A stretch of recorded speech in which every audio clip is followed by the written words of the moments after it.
UAE-യിൽ പകൽ താപനില 50 ഡിഗ്രി സെൽഷ്യസിലേക്ക്. അബുദാബിയിലെ അൽ ദഫ്ര മേഖലയിൽ ഇന്ന് ഉച്ചയ്ക്ക് 49 ഡിഗ്രി സെൽഷ്യസ് ചൂടാണ് രേഖപ്പെടുത്തിയത്. ഉച്ചസമയത്ത് പുറത്തിറങ്ങുന്നവർ ജാഗ്രത പാലിക്കണമെന്ന് അധികൃതർ അറിയിച്ചു. ചൂടുകാലത്തിന്റെ തുടക്കത്തിൽ തന്നെ കൊടും ചൂടിലേക്ക് UAE നീങ്ങുന്നുവെന്ന സൂചനയാണ് ലഭിക്കുന്നത്. രാത്രിയിലും പകലും രാജ്യത്തെ താപനില കാര്യമായി വർദ്ധിച്ചിട്ടുണ്ട്. അബുദാബിയിലെ അൽ ദഫ്രയ്ക്കടുത്ത് മുഗൈറിസിലാണ് ഈ സീസണിലെ ഉയർന്ന താപനില ഇന്ന് രേഖപ്പെടുത്തിയത് 49 ഡിഗ്രി സെൽഷ്യസ്. ഉച്ചയ്ക്ക് 2:45 ഇത്രയും ഉയർന്ന ചൂട് അനുഭവപ്പെട്ടത്. Dubai, Sharjah, Ras al Khaimah, Umm al Quwain തുടങ്ങി എല്ലാ എമിറേറ്റുകളിലും താപനില വർദ്ധിച്ചു.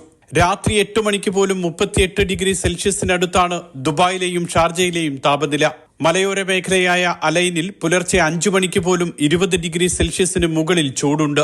സാധാരണ നിലയിൽ ജൂൺ, ജൂലൈ മാസങ്ങളിലാണ് ഇത്തരത്തിൽ ഉയർന്ന താപനിലയും അന്തരീക്ഷ ഈർപ്പവും അനുഭവപ്പെടുക. ചൂട് കൂടുന്ന സാഹചര്യത്തിൽ ഉച്ചസമയങ്ങളിൽ പുറത്തിറങ്ങുന്നവർ ജാഗ്രത പാലിക്കണമെന്ന് കാലാവസ്ഥാ കേന്ദ്രം മുന്നറിയിപ്പ് നൽകിയിട്ടുണ്ട്.